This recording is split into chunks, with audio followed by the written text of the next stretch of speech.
ये है आपका हिंदी की कक्षा 2 की पाठ्यपुस्तक सारंगी का पाठ 4। कविता है माँ। ये कविता माँ के बारे में है ना। तो चलिए पहले हम कविता पढ़ लेते हैं। माँ तुम कितनी भोली भाली, कितनी प्यारी प्यारी हो, दिल से सच्ची मिस्री जैसी, सारे जग से न्यारी हो।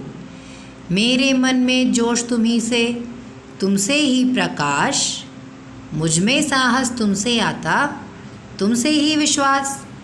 तो देखिए ये जो कविता है ये एक बच्चा अपनी माँ के प्रति अपनी भावनाएं व्यक्त कर रहा है ना।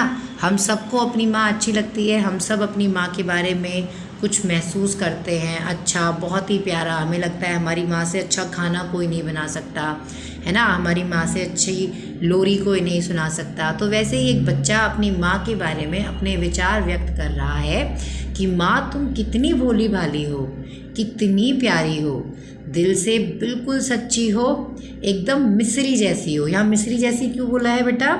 मिस्री मीठी होती है ना, हाँ इसीलिए। मेरे मन में जोश तुम्ही से मतलब देखो जब भी हम घबराते हैं या पेपर नहीं हो रहा होता है या सोचते हैं आज पढ़ा नहीं जा रहा है, कल पेपर है, क्या करेंगे, तो कौन आता है घर में जो आपको हिम्मत देता है कि नहीं तुम कर सकते हो। क्यों नहीं कर सकते? माँ। माँ हम में एक कॉन्फिडेंस भरती है, एक विश्वास भरती है, जिससे हमें लगता है हम वर्ल्ड में कुछ भी कर सकते हैं संसार में।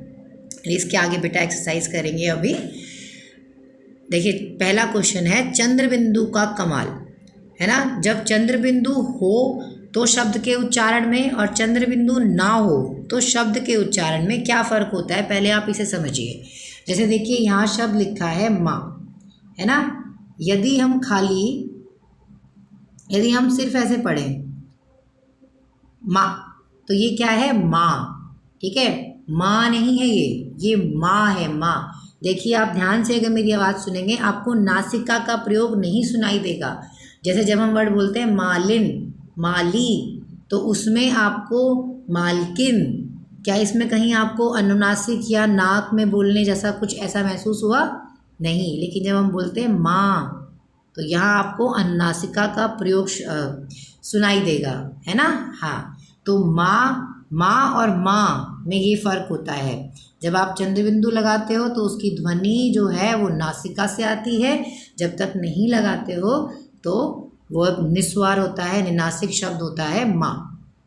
Very good. चलिए आगे अब अगले एक्सरसाइज पढ़ते हैं। नीचे दिए गए चित्रों को देखिए, शब्दों को पढ़िए और उन्हें लिखने का प्रयास कीजिए। जैसे शब्द लिखा है आँख, आपको इसी को आगे लिखना है, इसी को शब्द को पढ़ने और लिखने का प्रयास करना है। चंद्र बिंदु हटाकर या अलग से नहीं लिखना है। जैसे आँख लिखा है तो आपको आगे दिए गए वाक्य में भी, आगे दिए गई जगह में भी दोबारा आँख ही लिखना है। चलिए वेरी गुड। अब आगे पढ़ते हैं। माँ कविता में से कुछ शब्द नीचे दिए गए हैं, उनका प्रयोग करते हुए अपने परिवार के सदस्यों के लिए 2-4 पंक्तियाँ लिखिए।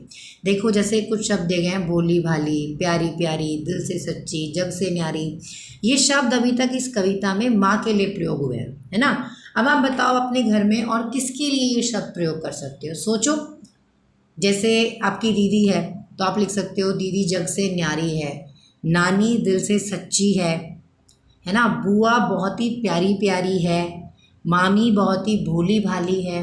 ऐसे ही अपने घर के और सदस्यों के लिए भी आप ऐसे ही और वाक्य ऐसे शब्दों का प्रयोग करके बना सकते हो। जैसे मेरे पापा जग से न्यारे हैं, पापा दिल से सच्चे हैं, भैया बहुत ही प्यारे प्यारे हैं।